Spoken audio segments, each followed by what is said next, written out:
Sobat Maestro, sesaat lagi kita akan bersama-sama mengikuti ibadah Raya Minggu bersama Gereja Isa Al-Masih Jemaat Lengkong Besar. Selamat mengikuti.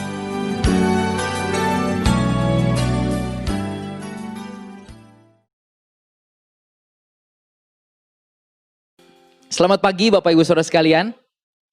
Sungguh sekali lagi saya mengucap syukur untuk kesempatan yang Tuhan berikan. Amin Bapak Ibu Saudara sekalian. Saya selalu setiap pagi, setiap bangun, saya selalu berdoa dan saya selalu mengatakan Tuhan terima kasih untuk kesempatan satu kali lagi. Kenapa satu kali lagi? Sama seperti tema kita hari ini. When tomorrow never comes. Kesempatan Tuhan berikan satu kali lagi hari ini. Karena apa? Karena mungkin saja tomorrow never comes. Besok itu tidak ada lagi untuk setiap kita. Pernahkah kita berpikir bahwa kehidupan kita ini tidak mengalir saja begitu rupa, tetapi akan sampai di satu titik di mana kita sudah tidak lagi punya kesempatan. Kita tidak punya lagi waktu untuk kita mengerjakan ini dan itu. Oleh sebab itu Bapak Ibu Saudara sekalian, biarlah pagi hari ini saya percaya firman Tuhan bukan datang kepada setiap kita untuk menakut-nakuti, tetapi firman Tuhan datang kepada setiap kita untuk memberikan kekuatan, untuk mengingatkan kita kembali bahwa ada sebuah pengharapan yang besar. When tomorrow never comes, waktu besok mungkin tidak datang lagi, tetapi kita percaya kita bersama-sama dengan Dia di dalam kekekalan. Sebab Bapak Ibu Saudara sekalian, hanya ada dua hal yang bisa menyebabkan keesokan hari atau esok hari itu tidak datang lagi. Yang pertama, yaitu saat Yesus datang kedua kali. Waktu Yesus datang kedua kali, tidak ada lagi kesempatan untuk kita memperbaiki diri kita. Tidak ada lagi kesempatan untuk kita bisa berkumpul, beribadah, bersekutu bersama-sama. Ya. Tetapi yang kedua, Bapak Ibu Saudara sekalian, yang bisa menyebabkan hari esok tidak datang lagi, yaitu yang namanya kematian. Kita tidak pernah tahu kapan kita mati. Kita tidak pernah tahu kapan Tuhan mengatakan bahwa waktu kita sudah habis di dunia ini. Tetapi kedua hal ini datang secara tiba-tiba. Ya, di dalam 2 Petrus 3 ayat yang ke-10. 2 Petrus 3 ayat yang ke-10 dikatakan, tetapi hari Tuhan akan tiba seperti pencuri. Tadi sudah di-quotes ya sama WL. Pada hari itu langit akan lenyap dengan gemuruh yang dahsyat dan unsur-unsur dunia akan hangus dalam nyala api. Dan bumi dan segala yang ada di atasnya akan hilang lenyap. Saya menekankan bahwa tetapi hari Tuhan akan tiba seperti pencuri. Dia akan tiba seperti pencuri. Di dalam bagian yang lain kita juga bisa melihat bagaimana dijelaskan bahwa hari Tuhan datang seperti pencuri. Mana ada orang yang sudah mengetahui akan pencuri datang dan tidak berjaga-jaga, dikatakan firman Tuhan. Tetapi oleh karena hari Tuhan datang seperti pencuri tiba-tiba, oleh sebab itu mengapa kita harus berhati-hati? Saya mau bertanya kepada Bapak Ibu Saudara sekalian, adakah Bapak Ibu Saudara sekalian di sini setiap malam waktu kita mau tidur, ya, lalu kelupaan bahwa pintu pagar lupa digembok? Ada nggak yang di sini langsung berkata, udahlah biarinlah, cuma semalam, ya, nggak apa-apa. Tetapi berapa banyak dari kita yang langsung bergegas, begitu ya, keluar untuk gembok pintu. Sebab apa? Sebab kita berjaga-jaga. Ya, kita berjaga-jaga. Oleh sebab itu begitu pun dengan kehidupan kita. Saat kita tahu bahwa hari Tuhan bisa datang kapanpun, jangan lupa untuk berjaga-jaga. Jangan sampai kita itu hidup enak, hidup seenaknya, lalu kemudian hari Tuhan datang dan itu menimpa setiap kita. Dan Bapak Ibu Saudara sekalian, pada hari ini saya rindu untuk membagikan satu hal kepada setiap kita. Bahwa di hari-hari akhir ini, di hari-hari kita di penghujung akhir zaman ini, saya percaya bahwa iblis akan bekerja semakin giat. Untuk apa? Untuk membawa anak-anak Tuhan semakin jauh dari Tuhan. Dengan bentuk apapun. Dan yang bentuk yang paling banyak yaitu dengan cara memberikan kesibukan. Ya, kita dibuat sibuk sedemikian rupa sehingga kita semakin menjauh dari Tuhan. Di dalam Efesus 5 ayat 15 sampai 16 dikatakan, karena itu perhatikanlah dengan seksama bagaimana kamu hidup. Janganlah seperti orang bebal tetapi seperti orang arif, dan pergunakanlah waktu yang ada karena hari-hari ini adalah jahat. Hari-hari ini adalah jahat. Kita di sini bisa melihat ada begitu banyak kejadian. Mungkin Bapak Ibu Saudara sekalian suka terima lewat WhatsApp atau baca di Facebook, ya. Bahwa kejahatan hari-hari ini tuh semakin kreatif Bapak Ibu. Betul ya? Untuk Bapak Ibu Saudara sekalian yang mungkin 20 tahun yang lalu, 30 tahun yang lalu belum pernah mendengar ada kriminal seperti yang dilakukan hari ini, tapi kenyataannya hari ini terjadi. Ya. Kalau dulu membunuh orang itu udah luar biasa banget mengerikannya, tapi hari ini orang nggak cuma membunuh, ya. Bisa dimutilasi, dicincang, dipotong, bahkan ada yang di blender dimakan dagingnya Bapak Ibu. Ya. Nggak pernah kepikiran, karena memang begitu. Hari-hari ini adalah jahat. Dan salah satu yang kita tidak bisa hindarkan di kehidupan kita di tahun 2020, ya selain virus COVID, tetapi juga di mana kita itu dibombardir oleh informasi-informasi. Minggu lalu di dalam kebaktian pemuda remaja di atas, kami mendengarkan sebuah pemaparan firman Tuhan dari seorang psikolog ya di Jakarta. Dia berkata bahwa otak kita itu tidak pernah diciptakan untuk bisa menerima sedemikian banyak informasi. Karena kemudian dengan begitu banyaknya informasi, otak kita akan kebingungan pada akhirnya mana yang benar dan mana yang salah. Itu kata psikolog Bapak Ibu, ya. Dan saya mau bilang bahwa memang di tengah-tengah dunia kita hari ini kita sedang menghadapi dunia yang dalam tanda kutip itu ribut, ya. Begitu banyak informasi, begitu banyak pengajaran, ada begitu banyak hal yang kita bisa dengar di hari-hari ini dengan sangat gampang melalui handphone kita. Dengan koneksi internet kita bisa mengakses apapun, informasi apapun yang kita mau. Tetapi masalahnya Bapak Ibu Saudara sekalian, saat kita tahu bahwa hidup kita harus waspada hari ini, saya mau bilang bahwa di tengah-tengah dunia yang semakin ribut, kita harus memiliki kepekaan akan suara Tuhan. Karena hari ini ada begitu banyak suara yang dapat kita dengar. Ada begitu banyak suara yang hari-hari ini terdengar di sekitar kita. Sebagai contoh aja, ya kalau Bapak Ibu Saudara sekalian mengikuti berita hari-hari ini, entah itu berita nasional ataupun internasional, selalu di dalam setiap berita, selalu ada dua sisi.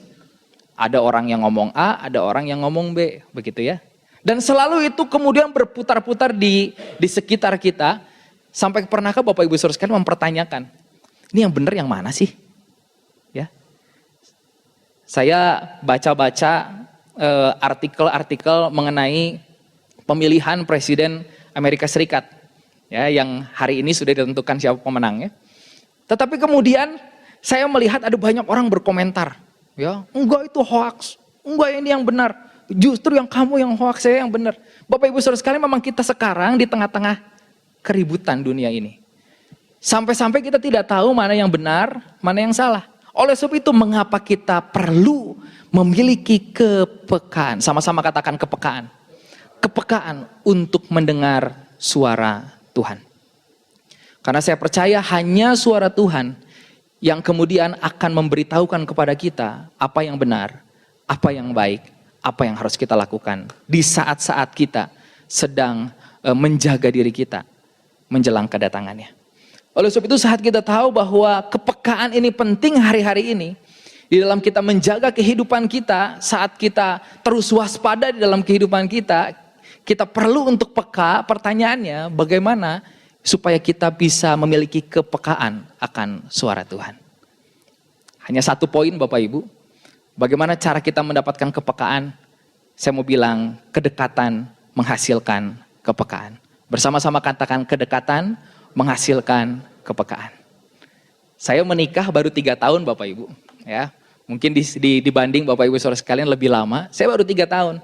Tetapi di dalam 3 tahun ini pun saya menyadari bahwa saya itu semakin peka sama istri saya. Ya. Kalau saya ini sukanya ngobrol sama orang. Ya, kalau udah ngobrol tuh lupa waktu. Saya masih ingat waktu itu sebelum menikah, saya pernah diajak ketemu dengan seseorang, terus ngobrol. Terus biasanya saya kalau ngobrol saya nggak mau diganggu, begitu ya. Jadi biasanya handphone saya taruh, ngobrol begitu ya. Saking asiknya ngobrol, udah beres, saya lihat handphone ada 18 miss call, Bapak Ibu. Waduh, banyak yang nyariin ya. Ini kenapa sih nyariin, begitu ya. Waktu saya lihat jam, Bapak Ibu, ternyata saya udah ngobrol 4 jam. Dicari 18 kali, begitu ya. Tetapi setelah menikah, biasanya saya bawa istri saya kemana-mana kalau ngobrol sama orang, ya. Dan ada banyak tanda-tanda, Bapak Ibu, oh ini hebat ya, tanda-tanda yang saya bisa tangkap, ya, bahwa itu menyiratkan bahwa saya udah kelamaan kalau ngomong, ya. Kalau saya biasa suka bawa istri saya ikut pelayanan, begitu ya, saya selalu memperhatikan dia dengan seksama, karena apa? Karena dia selalu memberikan tanda-tanda, ya. Saya harus peka, ya. Tanda-tanda diberikan kalau udah kelamaan, gitu ya. Dan kenapa saya bisa peka? Karena saya semakin dekat. Sebagai contoh lagi Bapak Ibu Saudara sekalian ya. Saya punya satu anak masih umur 2 tahun 5 bulan. Ya. Ngomong belum lancar, ya, belum semua bisa diungkapkan. Tetapi sang anak ini hampir dipastikan 24 jam sehari, 7 hari seminggu itu bersama dengan mamahnya. Ya, selalu sama mamanya. Dan istri saya itu peka banget sama anak saya. Dia peka banget. Dan saya percaya mungkin ibu-ibu semua juga dulu mengalami fase yang ini. Peka sekali. Ya. Sedangkan saya itu bisa dibilang kurang lah. Gitu ya, kurang peka. Terutama kalau anak saya itu, maaf ya, mau buang air. Saya tuh nggak ngerti Bapak Ibu tanda-tandanya. Anak yang nggak pernah ngomong, ya.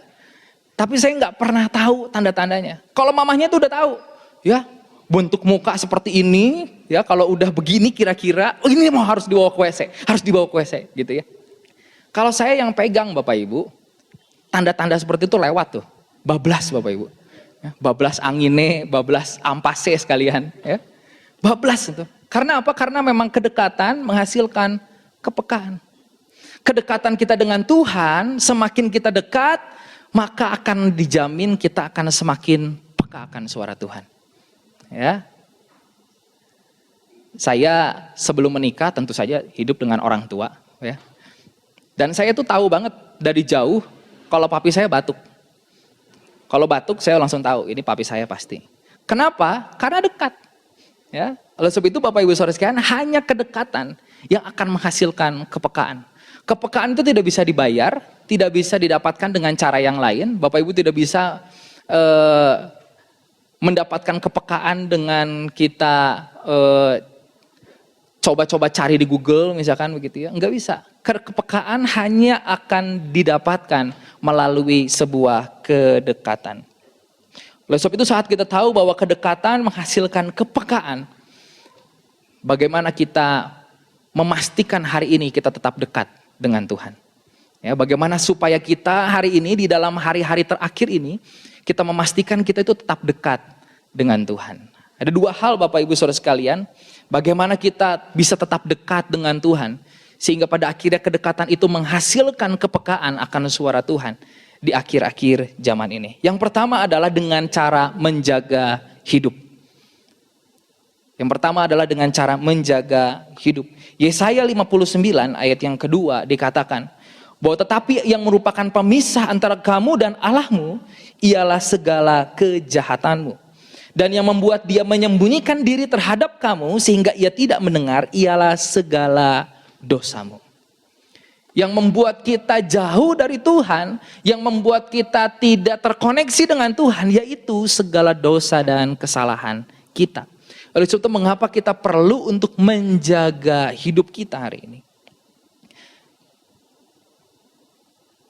Di dalam pelajaran ilmu pengetahuan alam atau mungkin hari ini sains begitu ya. Ada binatang-binatang yang memang diciptakan oleh Tuhan itu sebagai binatang amfibi. Ya, Bapak Ibu mungkin tahu ya, binatang amfibi itu adalah binatang yang bisa hidup di 2 alam. Contoh buaya ya. Lalu katak begitu ya. Itu adalah binatang-binatang amfibi yang bisa hidup di 2 alam. bisa di air, bisa di darat. Tetapi saya mau bilang Bapak Ibu Saudara sekalian, itu hanya diciptakan untuk mereka. Manusia tidak diciptakan untuk menjadi makhluk amfibi. Ya, saya bukan cuma berbicara bahwa kita tidak bisa hidup di dalam air Bapak Ibu. Tetapi yang lebih dalam daripada itu, kita tidak diciptakan untuk hidup di dalam kebenaran dan di dalam dosa. Sebab firman Tuhan mengatakan di mana ada terang, maka gelap itu sirna. Di mana ada kebenaran, saya percaya dosa itu kemudian menyingkir. Saat kita mengutamakan keinginan-keinginan roh, maka keinginan-keinginan daging itu tidak lagi menjadi kesenangan bagi kita. Kita tidak pernah diciptakan untuk hidup di dalam dunia, dua dunia. Karena saat kita merasa bahwa kita bisa hidup benar, berdampingan dengan hidup berdosa, percayalah sebenarnya kita sedang hidup di dalam dosa.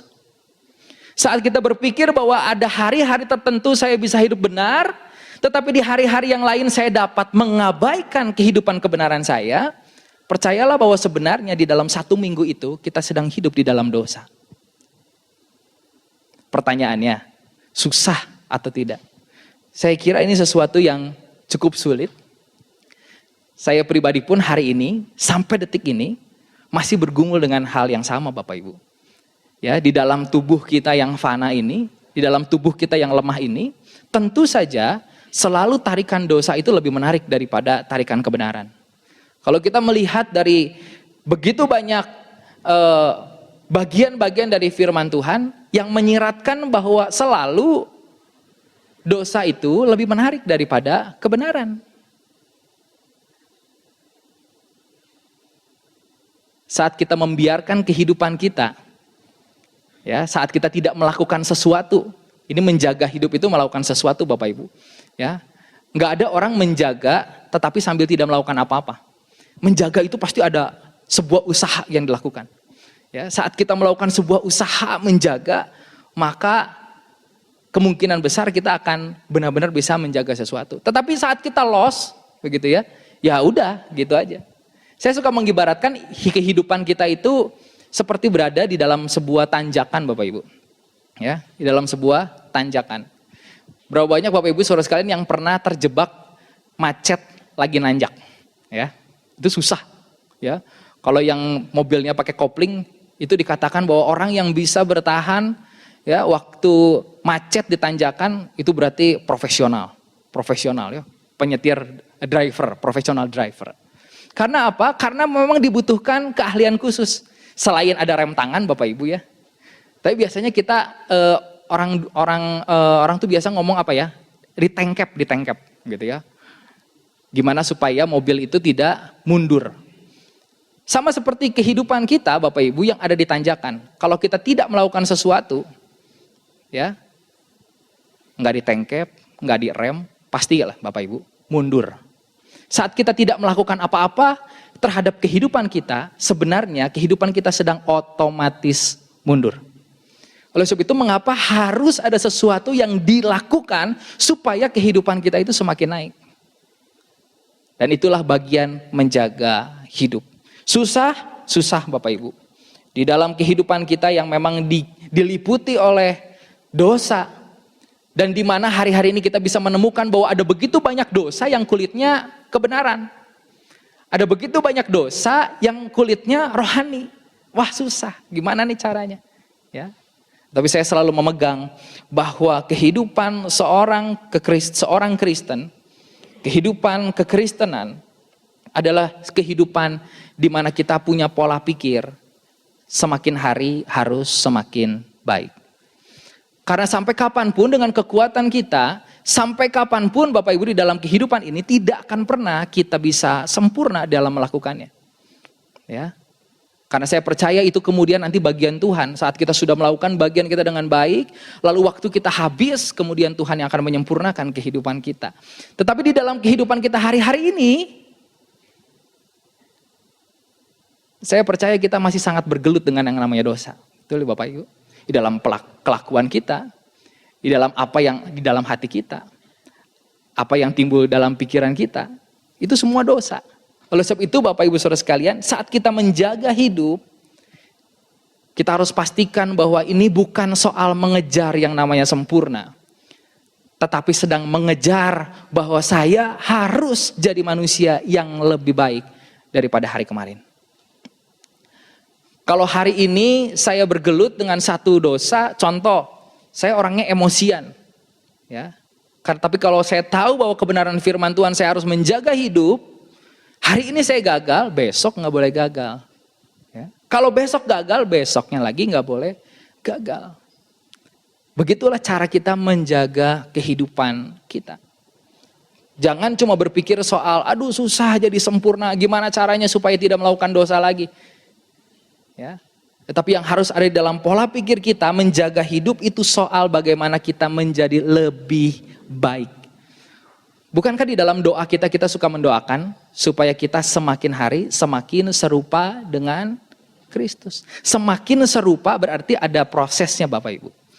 Ya. Dan itulah yang harus menjadi bagian kita. Kita harus menjaga hidup semakin hari semakin baik. Dan itulah bagian yang pertama bagaimana kita bisa mempunyai terus kedekatan dengan Tuhan. Dengan kita menjaga kehidupan setiap kita. Dan bagian yang kedua Bapak Ibu Saudara sekalian, bagaimana kita memastikan bahwa kita tetap dekat. Sehingga di dalam kedekatan itu kita dapat menemukan, kita memiliki kepekaan akan suara Tuhan. Bagian yang kedua berbicara tentang disiplin rohani. Sama-sama katakan disiplin rohani. Disiplin rohani. Matius 7 ayat 24 sampai ayat yang ke-27. Setiap orang yang mendengar perkataanku ini dan melakukannya, ia sama dengan orang yang bijaksana yang mendirikan rumahnya di atas batu. Kemudian turunlah hujan dan datanglah banjir, lalu angin melanda rumah itu, tetapi rumah itu tidak rubuh, sebab didirikan di atas batu. Tetapi setiap orang yang mendengar perkataanku ini dan tidak melakukannya, ia sama dengan orang yang bodoh yang mendirikan rumahnya di atas pasir. Kemudian turunlah hujan dan datanglah banjir, lalu angin melanda rumah itu, sehingga rubuhlah rumah itu dan hebatlah kerusakannya. Kalau kita mencermati bagian firman Tuhan ini, Bapak Ibu Saudara sekalian, kita tidak akan menjadi heran dengan apa yang terjadi hari-hari ini di dunia sekitar kita. Kalau kita melihat perumpamaan yang Yesus berikan di dalam Matius 7 ini, kita dapat memastikan dan kita dapat melihat bahwa baik orang yang membangun di atas batu dan juga orang yang membangun di atas pasir, dua-duanya berhasil membangun rumah. Betul ya Bapak Ibu? Tidak disebutkan bahwa orang yang di atas pasir baru bikin sedikit lalu hancur. Dua-duanya berhasil membangun rumah. Dan saya mau bilang Bapak Ibu Saudara sekalian, baik kita yang hari ini beribadah, baik kita yang mengikut Tuhan, baik juga orang luar di sana, orang di luar sana yang tidak mengenal Tuhan, dua-duanya bisa sukses. Dua-duanya bisa sukses. Oleh sebab itu jangan sampai kita berpikir kenapa ya saya ikut Tuhan, ya dibanding sama teman saya nggak ikut Tuhan, kok dia lebih sukses ya? Bapak Ibu Saudara sekalian, saya mau bilang orang di luar Tuhan juga bisa sukses. Tetapi satu hal yang akan selalu datang kepada orang yang mengenal Tuhan maupun orang yang tidak mengenal Tuhan, yaitu namanya ujian hidup. Ujian itu akan selalu datang kepada kita, tapi juga kepada mereka yang di luar sana. Ya. Nah Bapak Ibu Saudara sekalian, pertanyaan saya, saat kita melihat dua paradoks yang Tuhan sampaikan melalui ilustrasi dua dasar ini. Pertanyaan saya, mana lebih gampang Bapak Ibu, membangun di atas pasir atau membangun di atas batu karang? Beberapa waktu yang lalu saya diberikan waktu bersama dengan keluarga main ke pantai. Ya, anak saya sangat suka main ke pantai Bapak Ibu. Dia nggak suka main air, ya. Kadang-kadang agak takut kalau main air pantai. Yang dia suka adalah main pasir, ya. Berapa banyak di sini yang kita udah seumur begini pun kalau ke pantai main pasir. Saya Bapak Ibu ya masih suka main pasir, ya. Anak saya timbun-timbun, saya bikin selokan gitu ya. Wah di ini ya gitu ya. Untuk ngorek pasir itu pakai satu jari juga bisa toh. Ya. Mudah sekali. Tapi Bapak Ibu Saudara sekalian pernah nyobain ngorek batu pakai tangan? Bisa nggak? Bisa sih, mungkin ya. Tapi berdarah-darah begitu ya. Karena memang membangun di atas batu pasti lebih sulit, lebih susah karena medianya keras ya. Dibandingkan dengan membangun di atas pasir yang anak saya juga bisa membantu untuk membolongkan pasirnya. Saya mau bilang Bapak Ibu Saudara sekalian, disiplin rohani itu sulit. Disiplin rohani itu berat. Tetapi Bapak Ibu, di balik apa yang kita lakukan di dalam disiplin rohani ini, memastikan kita membangun bangunan kehidupan kita di atas batu karang yang teguh. Ya. Disiplin itu berat, disiplin itu susah. Tetapi disiplin akan selalu menghasilkan sesuatu yang lebih baik daripada orang yang tidak disiplin. Bapak Ibu Saudara sekalian, ada 3 tahap kerohanian. Ya, yang saya temukan, ada 3 tahap kerohanian seorang Kristen. Yang pertama yaitu berbicara tentang desire atau kerinduan. Waktu kita pertama kali bertobat, pertama kali kita berjumpa dengan Kristus, kita punya hasrat yang besar, betul nggak, untuk mengenal Dia. Oh, pengen baca Alkitab, pengen ibadah, pengen doa penyembahan. Tetapi Bapak Ibu Saudara sekalian, hasrat atau desire itu tidak bertahan lama. Ya, tidak bertahan lama. Oleh sebab itu harus masuk ke tahap yang kedua, namanya disiplin. Disiplin. Ya, di mana kita dipaksa. Disiplin itu kadang-kadang kita dipaksa ya Bapak Ibu ya. Disiplin dipaksa, harus lakukan ini, disiplin ini. Kalau kita mendisiplin anak kita juga tidak pernah kita berpikir disiplin itu untuk menyakitkan dia, betul nggak? Disiplin karena kita mau ada sesuatu yang baik yang kemudian menjadi kebiasaan. Ya. Karena begitu juga dengan kerohanian. Ya, saat kita udah mulai turun, udah mulai malas doa, udah mulai malas baca Alkitab, udah mulai malas beribadah, udah mulai malas ini dan itu, percayalah kita harus masuk tahap kedua yang namanya disiplin. Dipaksa. Seneng nggak seneng, ngantuk nggak ngantuk, bosan atau enggak, harus dipaksa. Karena kemudian setelah disiplin akan muncul level yang ketiga, tahap yang ketiga yang namanya delight atau menjadi kesukaan. Ya. Kalau kita tidak pernah melewati masa disiplin, kita tidak akan pernah sampai kepada tahap di mana firman Tuhan itu sebuah kesukaan, beribadah itu sebuah kerinduan. Ya, beribadah, bersekutu, doa penyembahan itu menjadi sesuatu yang menggairahkan. Kalau kita tidak pernah sampai di tahap-tahap itu. Oleh sebab itu disiplin sesuatu yang penting Bapak Ibu. Ya, yang pertama disiplin firman. Ya, bagaimana kita membaca firman kita. Gereja punya gemari. Ya, entah Bapak Ibu saudara sekalian menggunakannya atau tidak. Ya, tetapi yang penting adalah bagaimana kita disiplin dengan firman ini. Ya, mau ngerti atau enggak ngerti, baca aja. Ya. Mau dalam waktu apapun, tetap harus baca dengan firman. Disiplin di dalam doa dan penyembahan. Ya, ada banyak orang hari ini juga sudah mulai turun di dalam disiplin doa dan penyembahan. Disiplin beribadah, itu juga yang harus kita perhatikan. Apalagi saat kita sekarang sudah mulai lagi kembali beribadah secara onsite.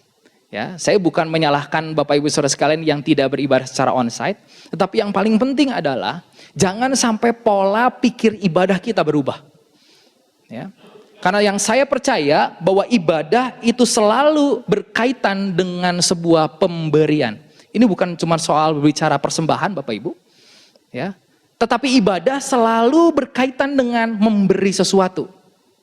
Memberi waktu, memberi hati, semuanya tentang memberi. Saat Bapak Ibu Saudara sekalian datang ke rumah Tuhan, jangan sampai kita punya pola pikir untuk terima sesuatu. Terima atau enggak terima, itu gimana Tuhan yang kasih. Tetapi bagian kita adalah memberi yang terbaik. Saat menyanyi, saya memberi yang terbaik. Saat saya mendengarkan firman, saya memberi yang terbaik. Tetapi kemudian Bapak Ibu Saudara sekalian, melalui pandemi ini, ya ada sisi negatifnya juga. Di mana kita itu kadang-kadang pola beribadahnya berubah. Dari yang tadinya selalu pengen memberi, sekarang selalu pengen menerima. Betul nggak? Waktu kita beberapa bulan yang lalu, waktu online, kita bisa memberi, tapi kita juga bisa mau menerima aja. Ya, kita bisa pilih mana aja yang saya mau, mana yang saya suka. Ya, saya nggak mau nonton yang saya nggak suka. Ya, oleh sebab itu ada konsep beribadah yang berubah. Dari yang tadinya harus selalu memberi kepada Tuhan, sekarang jadi pilih-pilih. Karena apa? Karena konsepnya pengen menerima. Saya pengen terima puji-pujiannya yang bagus. Ya. Saya mau dengar puji-pujiannya online-nya gereja ini gitu ya. Nanti khotbahnya mau online yang lain lagi. Ya, kalau yang ini mau khotbahnya bagus, yang ini khotbahnya kurang bagus, tapi pujiannya bagus, gitu ya. Ada pola ibadah yang berubah, Bapak Ibu. Ya, yang tadinya selalu harus datang ke rumah Tuhan itu dengan sebuah pemberian. Kalau Bapak Ibu Saudara sekalian memperhatikan zaman dulu, orang nggak bisa datang ke bait suci tanpa membawa sebuah korban. Ya, tetapi kemudian hari-hari ini polanya berubah. Ya, bukan lagi memberi, tapi kita mau menerima saat kita beribadah. Oleh sebab itu jangan sampai ini berubah. Untuk Bapak Ibu Saudara sekalian yang hari ini mungkin masih beribadah online, tetap harus punya pola pikir yang sama. Saya datang beribadah karena saya mau memberi sesuatu kepada Tuhan. Ya, soal nanti menerima atau tidak, saya percaya itu bagian Tuhan yang akan menyatakannya kepada kita. Ya, oleh sebab itu harus kita hari ini tetap mendisiplin bagaimana kita beribadah. Ya, disiplin di dalam ibadah kita. Ya. Saat kita beribadah, apa yang kita bawa kepada Tuhan? Ya. Hati kita, waktu kita, uang kita, kesenangan kita, mungkin hal-hal itu harus dihilangkan atau harus kita bawa, kita persembahkan kepada Tuhan demi kita memberikan sebuah ibadah yang menyenangkan kepada Tuhan. Di mana kita juga disiplin di dalam berkomunitas, Bapak Ibu, itu juga penting. Supaya di dalam komunitas itu kita terjaga selama 1 minggu. Ya, ada yang datang hari Minggu, ya, tapi kemudian nanti bertemu lagi hari Minggu lagi, ya. Kalau saat kita menjalani Senin, Selasa, Rabu, Kamis, Jumat, Sabtu sendirian, bisa. Tapi kadang-kadang berat. Makanya kenapa kita butuh yang menopang, yaitu komunitas kita. Ya, di dalam gift-gift yang hari ini masih berjalan, itu yang akan menolong setiap kita untuk kita bisa tetap berdisiplin di dalam berkomunitas. Menjaga hidup dan disiplin rohani. 2 hal yang hari ini kita pelajari bersama supaya kita terus memiliki kedekatan dengan Tuhan. Karena pada akhirnya saya percaya bahwa di dalam kita membangun kedekatan kita dengan Tuhan, kemudian kita akan semakin terbiasa dengan suara Tuhan. Kita akan semakin tahu mana yang suara kebenaran dan mana bukan suara kebenaran. Dan itu yang akan membantu kehidupan kita di dalam kita menyongsong kedatangan Tuhan yang kedua kali, untuk kita terus ada di dalam perkenanan Tuhan. Kita terus ada di dalam kehidupan yang Dia rindukan kita kerjakan. Saya menutup dengan satu bagian, Bapak Ibu Saudara sekalian. Kedekatan kita dengan Tuhan akan menentukan keberhasilan, kegagalan, kebertahanan, kerusakan yang akan kita alami di masa yang akan datang. Kedekatan kita dengan Tuhan hari ini, pilihan kita hari ini untuk mendekat kepada Tuhan hari ini akan sangat menentukan keberhasilan, kegagalan, kebertahanan, kerusakan yang akan kita alami di masa yang akan datang.